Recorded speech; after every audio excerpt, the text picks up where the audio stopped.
नमस्कार साथियों, एक नए एपिसोड के साथ मैं सुमन हाजिर हूं। शायर मजाज ने कहा है कि तेरे माथे पे ये आंचल खूब है, लेकिन तू इसे परचम बना लेती तो अच्छा था। और जिन महिलाओं ने इस आंचल को परचम बनाया, उनका नाम इतिहास में स्वर्णिम अक्षरों में दर्ज हो गया। हमारे देश की अगर हम बात करें तो महिलाओं ने हर क्षेत्र में अपनी उपस्थिति दर्ज करवाई है, और इसी कड़ी में एक नाम है, एक प्रतिष्ठित नाम है श्रीमती अमृता दुहन का, जो कि वर्तमान समय में श्री गंगानगर जिले की पुलिस अधीक्षक हैं, और आज इन्हीं से हम बातचीत करेंगे। मैम, आपका बहुत बहुत धन्यवाद कि आपने हमें समय दिया। और सबसे पहले मैं आपसे यही सवाल पूछना चाहूंगी कि कभी या किस वक्त आपको ये ख्याल आया कि मुझे भारतीय पुलिस सेवा में जाना है?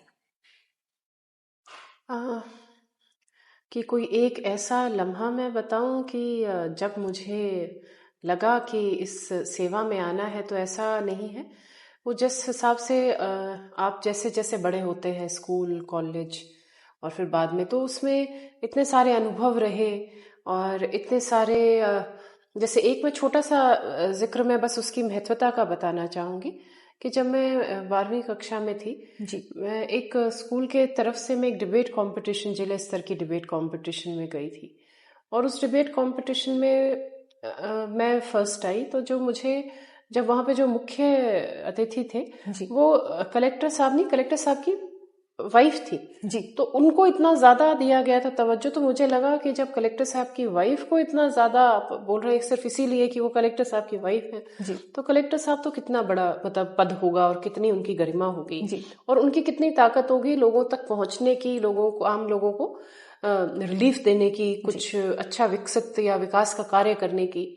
तो वो एकदम वो चीज मेरे दिमाग में बिल्कुल एक छाप छोड़ गई थी। जी। मैं जानना चाहती हूँ कि ये कहाँ की बात है, कौन सा स्कूल जहाँ पर आप पढ़े हैं? स्कूल तो मैं कई जैसे 2-3 स्कूल में मैं पढ़ी हूँ। ये तो मैंने 12वीं में मैं रोहतक में थी, जी, हरियाणा में, तो वहाँ का एक स्कूल की बात है। और इसके अलावा हम बचपन में एक देखा करते थे सीरियल, जी, उड़ान। जी, जी, उसमें कल्याणी जी थी जो पुलिस ऑफिसर, आईपीएस ऑफिसर थी, तो उसने भी काफी प्रभावित किया था। जी। मैम, जैसे कि हमारा जो संविधान है उसमें महिला और पुरुष को एक बराबरी का दर्जा दिया गया है, लेकिन आप पुलिस सेवा में महिला अधिकारी हैं, तो आपको कभी ये लगा कि आपके लिए चुनौतियां ज्यादा हैं? मैं देखिएगा, उस चीज में मैं मानती हूँ चुनौतियां रहती हैं, जिसमें कि हमें कोई स्पेशल, आपको कहीं उस स्तर तक पहुंचने के लिए आपको कोई स्पेशल बेनिफिट दिया गया। जी, हम इस स्तर तक पहुंचने के लिए हमें कोई स्पेशल बेनिफिट नहीं दिया गया, हम मेरिट पर आई हैं। बिल्कुल। और इसीलिए कोई जब यूं कहता है महिला अधिकारी, तो मुझे थोड़ा सा उसमें लगता है कि क्यों ऐसा, क्यों आप हमें मतलब वो कर रहे हैं। हम अधिकारी हैं, अपने बल पर आए हैं, कोई हम अपनी तरफ से कोई स्पेशल बेनिफिट हमने लिया नहीं है। जी, बिल्कुल एक ही कंपटीशन रहा है, एक स्तर का कंपटीशन रहा है, और उसमें compete करके हम इस पद तक पहुंचे। जी, तो कई चीजें होती हैं जिसमें महिला पुरुष का शायद मेरे ख्याल से जैसे फिजिकल एफिशिएंसी होती है, वो इंटेलिजिबल डिफरेंशिया है, जिसमें कि हम उन दोनों को डिफरेंशिएट कर सकते हैं कि ये महिला है, ये पुरुष है। जी, लेकिन जिनमें कोई आप जिसमें ये तो दिमाग का, एडमिनिस्ट्रेशन का, मैनेजमेंट का, ये वो पद है, यहाँ पर मुझे नहीं लगता कि महिला और पुरुष को अलग अलग करना चाहिए, बल्कि अधिकारी के रूप में ही दोनों को जाना चाहिए। जी, जी, बिल्कुल। मैम, फिटनेस के लिए आप क्या करती हैं? किस तरह का भोजन आप लेती हैं?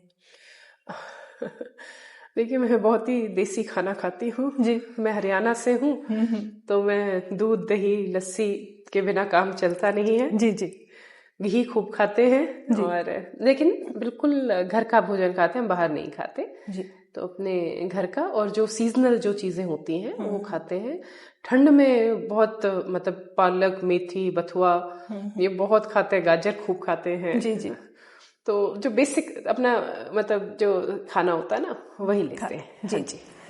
मैम, एक संवेदनशील विषय पर मैं आपसे बात करना चाहती हूँ, और वो है जो कि महिलाओं से बलात्कार की जो घटनाएं हैं, बच्चियों से बलात्कार की घटनाएं, कहाँ पर ये खामी है कि कानून की अगर सख्ती भी हो, उसके बावजूद भी ये घटनाएं बढ़ती जा रही हैं? देखिए, ऐसा नहीं है। इसमें कानून अब बहुत ही ज्यादा सख्त है, और जो इसका अनुसंधान है वो भी बिल्कुल समयबद्ध तरीके से मतलब होता है, और उसके बहुत सारे, एक नहीं बहुत सारे चेक्स एंड बैलेंसेस हैं, चेक्स हैं, मल्टीपल लेवल्स पर हैं। एडिशनल एसपी सिकाऊ का जो पद था वो बनाया गया, जिसमें सिर्फ और सिर्फ वो महिला अत्याचार से संबंधित ही जितने भी प्रकरण हैं उन पर फोकस करते हैं। उसके अलावा फिर हमारे एक एडीजी, अगर पुलिस ऊपर के स्तर पर देखें तो एडीजी पुलिस मुख्यालय में एडीजी सिविल राइट्स जी का भी पद है, जी तो जी वो जी ऊपर तक मॉनिटर होती है कि 2 महीने में इनका समयबद्ध तरीके से निस्तारण हो। उसके बाद न्यायालय को नए कानून में, आपराधिक कानून में, न्यायालय को भी समयबद्ध तरीके से इनमें जो जैर ट्रायल है मुकदमे, उनका निस्तारण करने का निर्देश मिला हुआ है। हम सभी इस चीज के लिए बहुत ज्यादा सेंसिटिव हैं। और ये मैं आपको एक महिला होते हुए, महिला अधिकारी ने, एक महिला होते हुए मैं आप सबसे एक इसमें अनुरोध करना चाहूंगी आपके माध्यम से, जो ऐसी घटनाएं हैं ना, उनमें कई तरीके की आती है। एक होता है कि जिसमें कि कंसेंट के बिना बिल्कुल आपके साथ गलत काम किया जा रहा है, उससे बड़ा अपराध मेरी दृष्टि में कुछ नहीं है। और वो बच्चों के साथ, छोटे बच्चों के साथ भी जिस हिसाब से होता है, तो मन में लगता है कि इंसानियत कहाँ गई, मानवता कहाँ है। फिर आते हैं हम दूसरे पायदान पर, उसमें आता है कि कोई आपस में रिलेशनशिप में, उसके बाद रिलेशनशिप में खटास आई, फिर हमारे पास उसमें प्रकरण दर्ज होते हैं। अब जो तीसरा बिल्कुल ही अलग छोर है, उसमें होता है कि कोई आपस में विवाद ही कोई और हो जी, और उसमें जब आपको सामने वाले पक्ष से कोई बदला लेना है, महिलाओं को, बच्चियों को आगे रखकर और प्रकरण दर्ज कराना इस तरह के जो बिल्कुल झूठे हों जी, तो ये भी कहीं ना कहीं हम महिलाओं को और पूरे समाज को एक जिम्मेदारी लेनी चाहिए कि हम क्या, इतना हमारा स्तर नीचे गिर गया है कि हम उस मतलब हम महिलाओं, बच्चियों के इतने मतलब ये जो अपराध है ये इतना बड़ा है कि हम उसकी आड़ में हम अपने पर्सनल रंजिश निकालें। जी, ये क्योंकि दुरुपयोग बहुत जो हो रहा दुरुपयोग बिल्कुल, और इसमें हम महिलाएं भी कहीं ना कहीं शामिल हैं, जो बहुत ही ज्यादा मेरे ख्याल से एक मतलब शर्मनाक चीज है। हमारे पास इतने प्रकरण दर्ज होते हैं जिनमें कि झूठ में फिर वो जाते हैं और वो उसमें कहीं ना कहीं महिलाएं ही होती हैं, क्योंकि पीड़ित वो है। अगर वो मना कर दें कि झूठ हम नहीं देंगे, है ना, इसका जो ये इतना बड़ा एक धारा है, इतना बड़ा अपराध है, सरकार इसके लिए, पुलिस और संविधान, सब चीजें इसके लिए इतनी ज्यादा, कानून इसके लिए इतना सख्त है, तो उसका उपयोग ही होना चाहिए। उससे एक डेटरेंस होनी चाहिए। उससे ये नहीं होना चाहिए कि किसी के दिमाग में जाके अच्छा इनका तो आपस में इस तरह से विवाद होगा, इस वजह से ये मुकदमा दर्ज करा दिया। जी, जी। तो वो जो गलत फहमी जाती है, वो हम जिस हिसाब से इसको गलत रूप में लेके कई बार जाते हैं, तो उससे एक मानसिकता में बदलाव आता है। जी, वो मानसिकता में बदलाव नहीं आना चाहिए। जितनी इसकी गंभीरता है उतनी ही इसकी गंभीरता रहनी चाहिए। वो तभी होगी जब प्रत्येक व्यक्ति और प्रत्येक महिला, समाज में प्रत्येक जन इसकी जिम्मेदारी समझेगा। जी मैम, आप बहुत जगह पहुंच रही हैं, तो आप महिलाओं की इस समय हम बात कर रहे हैं, तो महिलाओं की स्थिति जो है वो हमारे देश में क्या है आपके विचार से? अगर मैं कंपैरिजन कहूं कि जो पूर्व में था उससे आज की स्थिति बहुत बेहतर है। जो नए नए आयाम आ रहे हैं, नए नए होराइजन है, सभी में महिलाएं बहुत अच्छा काम कर रही हैं। लेकिन मैं यूं कहूं कि भविष्य में बेहतर करने की कोई संभावना नहीं है, तो ऐसा नहीं है जी। बहुत सारे ऐसे हैं, जगह हैं, बहुत सारे ऐसे अपने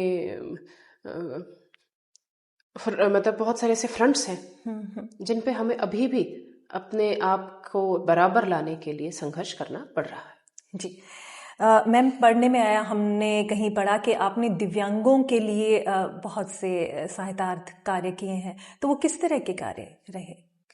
देखिए, हमारे इसमें तो स्वयं मतलब हम ही नहीं, शायद पूरी सरकार भी, विभाग भी इस चीज के लिए हम बहुत ज्यादा सेंसिटिव रहते हैं, है ना? तो उनको कहीं कोई दिक्कत नहीं आए। उसमें जैसे अपने जो स्वागत कक्ष है उसमें भी दिव्यांगों के लिए स्पेशल अलग से जो थाने पर सीढ़ियों के अलावा एक पाथ हो जिससे कि वो ऊपर चढ़ सके, है ना, रैंप सभी थानों पे हमारे में मौजूद है। उसके अलावा अगर कोई किसी भी तरह से कोई अगर दिव्यांग आता है किसी भी रूप में, तो हम उनकी जो भी परिवाद है, जो भी उनकी कंप्लेंट है उसको हम और ज्यादा सेंसिटिव उससे देखते हैं। तीसरा, हम उसको हमारे पास ना आने की जरूरत पड़े, हम उनके पास जाएं जी। तो वो उस चीज पर हम हैं कि अगर किसी भी तरह से उनको कोई परेशानी है, अगर हमारे तक वो कंप्लेंट दे देते हैं, हम उनके पास जाएंगे। ऐसा सिर्फ दिव्यांगों के लिए नहीं है, जो बुजुर्ग हैं जी, महिलाएं हैं, उनके लिए भी हमने यही कर रखा है कि ताकि उनको कोई दिक्कत नहीं हो, आने में वो हिचक ना रखे और यूं नहीं रखे कि हमें बार बार आना जाना पड़ेगा। नहीं, हम आपके द्वार पाएंगे, हम आपके पास आएंगे और आपकी समस्याओं का समाधान करेंगे। जी मैम, कुछ समय से आपके नेतृत्व में एक ऑपरेशन फ्रीज की बड़ी चर्चा रही, उसके बारे में हमें कुछ बताएं।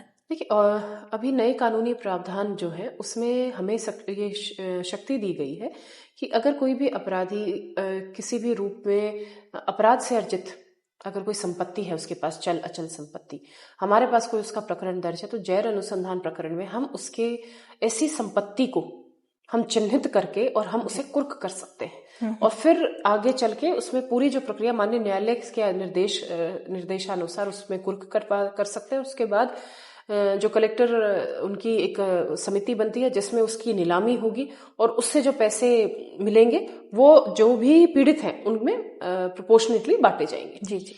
तो इसको हमने इसको, और उसके अलावा जो ऑपरेशन फ्रीज में स्पेशली, क्योंकि गंगानगर में प्राथमिकता है नशे को लेकर, तो ये नशे का कारोबार किया क्यों जाता है? कोई भी अगर चाहे सही काम हो चाहे गलत काम हो, हम क्यों करते हैं?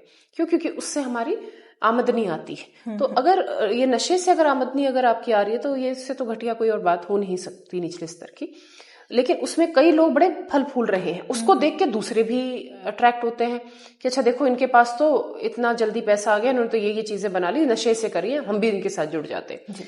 तो अब ये एक बिल्कुल स्पष्ट हमारी तरफ से एक मैसेज है, अगर आप नशे के कारोबार में जुड़े हैं और आप इसलिए जुड़े हैं कि आप धन संपत्ति अर्जित कर लेंगे और कोई आपके ऊपर कोई कार्रवाई नहीं होगी, तो ऐसा गलत है। ऑपरेशन फ्रीज के तहत हम कार्रवाई करेंगे किसी भी रूप में। अगर आप नशे से संबंध रखते हैं, चाहे वो तस्करी हो चाहे वो बेचान हो, और आपने कोई भी चीज अपनी चल अचल संपत्ति आपने प्राप्त की है, तो हम उसको कुर्क करवाएंगे और हम उसके विरुद्ध कार्रवाई करेंगे ताकि इससे एक स्पष्ट मैसेज सभी और के पास भी जाए। जी, तो किस तरह की कार्रवाई की गई है इन दिनों? एक तो बहुत बड़ी जो कार्रवाई की गई है वो तो अपने सूरतगढ़ शहर में भी की गई, जिसमें 6.5 करोड़ के लगभग एक बिल्कुल हाईवे पे उसने पूरा अपना होटल और पूरा मतलब बना रखा था, ऊपर रिजॉर्ट टाइप, मतलब रेस्टोरेंट टाइप और होटल, तो उसको हमने जब्त किया जिसकी कीमत 6.25 करोड़ के लगभग थी। उसमें दिल्ली के सरफेसी जो कोर्ट है उसने भी उसको अप्रूव किया है। इसी तरह से हम लगातार, एक साइबर फ्रॉड बहुत वैसे बड़ा हुआ था, तो उसमें हमने 107 BNSS में हमने कुर्क की है संपत्ति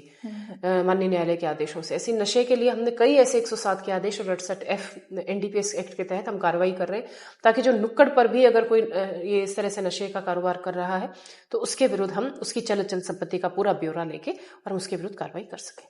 जी मैम, एक आम धारणा लोगों में ये है कि पुलिस का व्यवहार कमज़ोर वर्ग के लिए बहुत अच्छा नहीं है। जो लोग हैं वो पुलिस के पास जाने से डरते हैं, अगर वो पीड़ित भी हैं। तो आपको लगता है कि पुलिस का थोड़ा सा बर्ताव में फर्क होना चाहिए? देखिएगा, नहीं, पुलिस किसी भी वर्ग की या किसी समुदाय विशेष या किसी भी उसमें कभी भी कोई भी, हमारा रंग खाकी है, हम किसी के भी, हम संविधान के लिए हम काम करते हैं, ऐसे हम डिफरेंशिएट नहीं करते। तो आप यूं कि कमजोर वर्ग के तरफ होगा ऐसा तो मैं नहीं मानती। हाँ, यूं मैं मानती हूँ कि जो परिपाटी चलती आ रही है सभी के विरुद्ध, सभी के उसमें थोड़ा सा पुलिस का जो व्यवहार रहा है कभी से, वो थोड़ा सख्त और थोड़ा मतलब वैसा रहा है। हर कोई यूं सोचता है कि बहुत रफ लोग हैं बोल चाल में, है ना, उसमें कंडक्ट में, तो उसमें काफी ज्यादा परिवर्तन आ गया। सॉफ्ट स्किल्स की हम बात करते हैं और उनको इसकी ट्रेनिंग भी दी जाती है। जी मैम, गंगानगर जिले के जो आम नागरिक हैं उनको आप अपनी तरफ से क्या संदेश आप देना चाहेंगे? मेरा आप सभी से यही अनुरोध है कि जो गंगानगर में अभी आज के समय पर सबसे बड़ा जो हमारे लिए चैलेंज है वो नशा ही है। और इसमें दो चीजें हैं, एक होता है सप्लाई, एक होता है डिमांड। तो जब तक डिमांड रहेगी तब तक सप्लाई होती है। तो सप्लाई चेन पर काम करना पुलिस की जिम्मेदारी है, किंतु डिमांड पर काम करना वो पूरे समाज की जिम्मेदारी है। उसमें आप प्लीज हमारे साथ अगर जुड़ेंगे, अगर डिमांड कम होगी और सप्लाई पर पुलिस काम करेगी, तो मैं निश्चित ही ये कह सकती हूँ कि नशे में हम बहुत बड़ा जो एक प्रवृत्ति है उसमें हम परिवर्तन लाएंगे युवा वर्ग की। और युवा वर्ग इसमें ना इन्वॉल्व होकर और अच्छे पॉजिटिव चीजों में लगे, अपने राष्ट्र निर्माण में अगर उनका योगदान रहेगा तो ये बहुत अच्छी बात रहेगी। दूसरा, आप हमारे कान हैं, आप हमारी आंख हैं। जो बॉर्डर एरियाज में जितने भी लोग रहते हैं, गांव हैं, उन सबसे मेरा अनुरोध है कि आप अगर कहीं पर भी अगर बॉर्डर पार से कोई तस्करी होती है, चाहे ड्रग्स की चाहे वेपन्स की, आपको लग रहा है कि आपको संभावना लग रही है कि कहीं कोई भी बाहर के जो व्यक्ति हैं, अनजान व्यक्ति हैं, आपके गांव में घूम रहे हैं, लगातार आ रहे हैं, तो आप प्लीज, आपकी बिल्कुल सूचना गुप्त रखी जाएगी। आप हमारे कंट्रोल रूम पर भी बता सकते हैं, आप मेरे खुद के पर्सनल व्हाट्सएप नंबर पर आप बता सकते हैं।